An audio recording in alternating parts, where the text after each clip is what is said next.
I just recorded my entire video to realize that I wanted to record it again. Hi everybody. This is your third installment. It's been 4 weeks. Here's your update. I'm back home in Texas. I am, settling in, getting all my jobs ready. I'm super busy.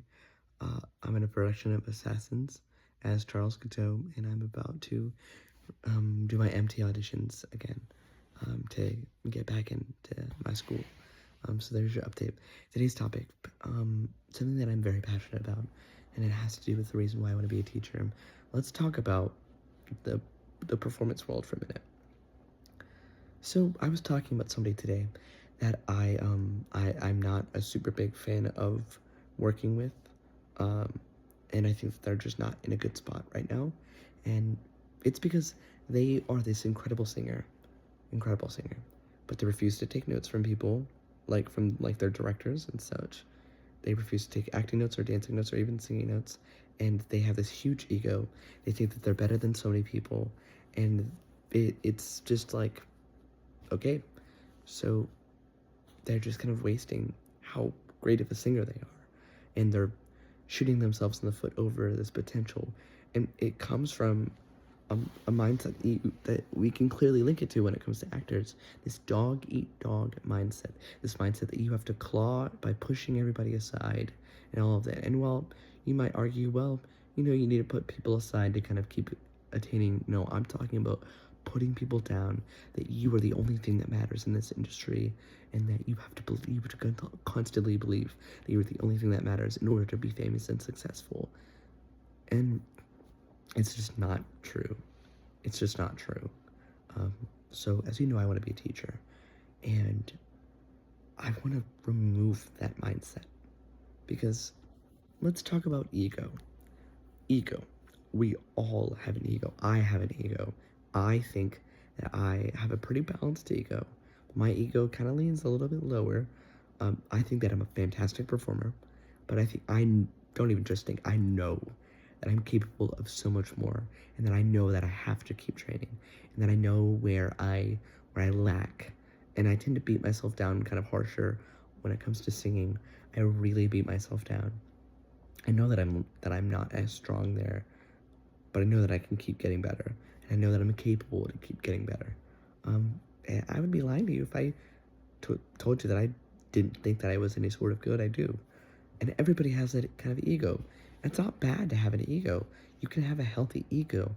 A healthy ego would be having a good amount of confidence. I feel like I'm a pretty confident performer, but I don't feel like I'm an arrogant performer. And that's what having an overly inflated ego is. Thinking that you're better than people, or thinking that you have to think that you're better than people, which can come from a place of insecurity. Now, why is that bad? Well, one, you can be incredibly hard to work with, and as time goes on, when people start to work with people that they don't like, it does not matter how good of a performer you are. You won't book.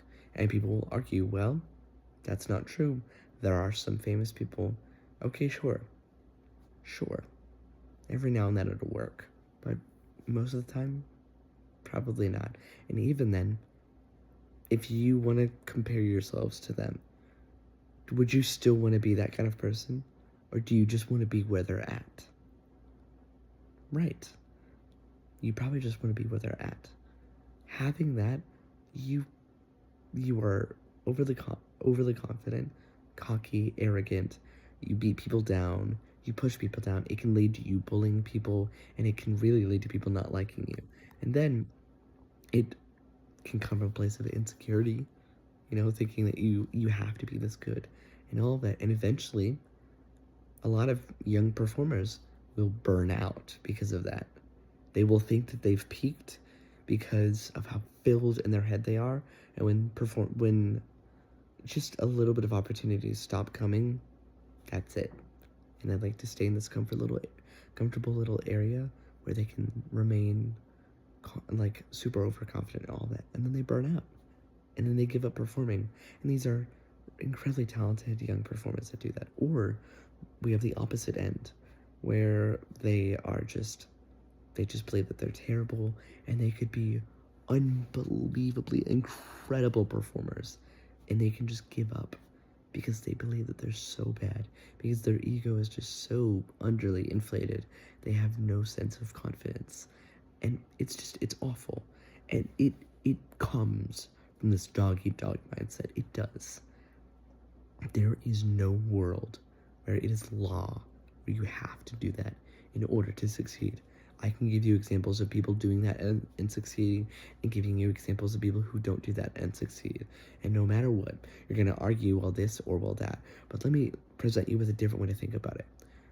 If we're talking about, there's famous people that succeed by doing this, by thinking that they're better than everybody else. Barry Keoghan has a very inflated ego and is successful.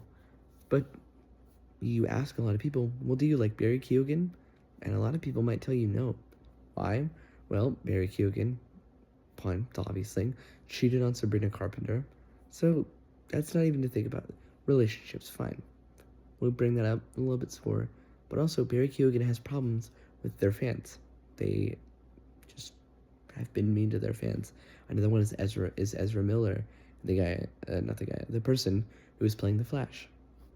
They are not a great person, and they might be famous, and they are known to talk a lot of shit about their colleagues and such.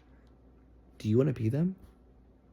Would you want to be them, or would you want to be in their position where they're famous? You see what I'm saying? Like, sure, people have succeeded doing that, but as a performer, isn't it about your foundation? Who you are as a performer and where you want to go? And that's why I want to be a teacher. I want to be able to teach a new generation whenever I'm done and I feel like I've succeeded personally. I want to be able to teach these up and coming young performers that you should not have that mindset.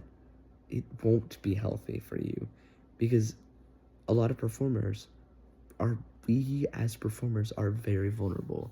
And when you have that kind of mindset, dude, you're susceptible to so much insecurity and so much bad things, and one little thing can just topple everything.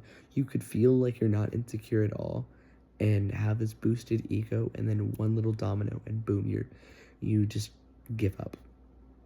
And you can see it happen. Or you can be incredible, talented, and just feel like you're not good enough, and then we lose you. Robin Williams is a great example of that. And it's because this industry is just so harsh to performers, because we carry that mindset again. And we don't need to.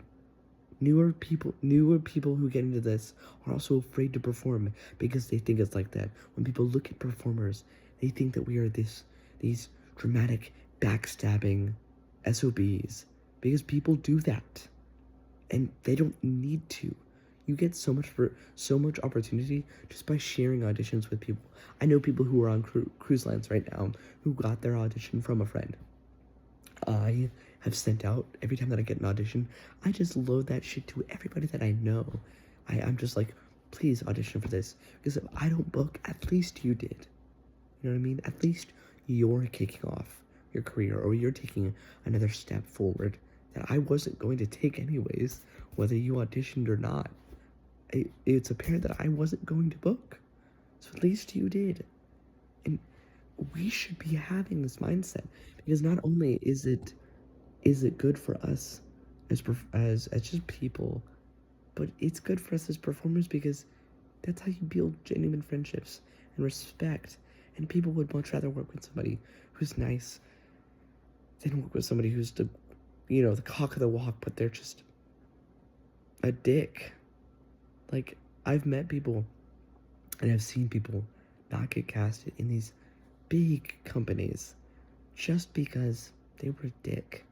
And they've casted people who those people claim aren't as good as them. And while they may not be as strong as a performer, they're still a great performer, and they're nice. And at the end of the day, you want to be performing with people that do it for the love of the game, rather than people who do it for money and fame and wealth and all of that. And you might say, well, Aiden, it's a job. I want to make money from it. Well, you should. And keep attaining for those promotions that you can do. But at the same time, if at your core, you don't love performing just to perform and to storytell and all of that, then you won't ever be doing it for the right reason. You just won't. Because that's what performance is. That's just what it is. It's about telling stories. It's why people write plays. Everybody's writing to express themselves creatively. Yes, it's good that you're making money while doing it, but a lot of playwrights just write, including myself.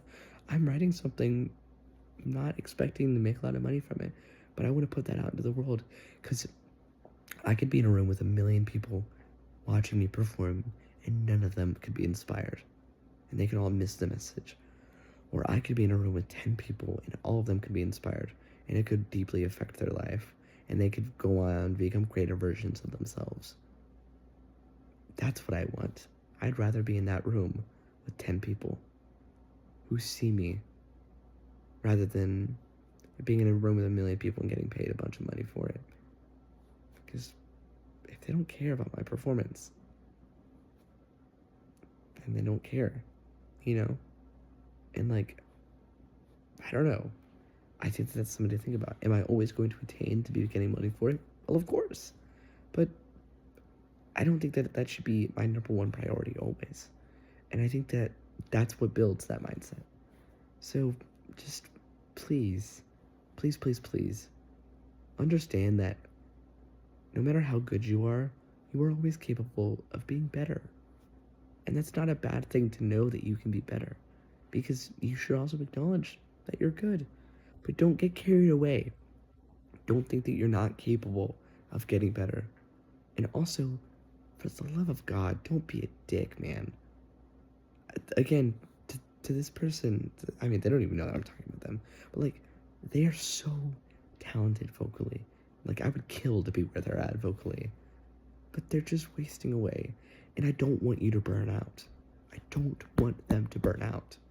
They don't deserve that. Nobody deserves to burn out. I want them to continue to go on and give fantastic performances and to grow. But they have to snap out of where they're at. And they have to grow out of that, where they're at, and in this toxic mindset. They have to be better. Because only by then can they grow. I don't want them to burn out. So please, be good to your performers. Be good to your people. Be grateful to your people. Love yourself.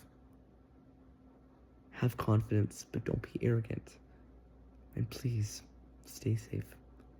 I love you all. Have a good night.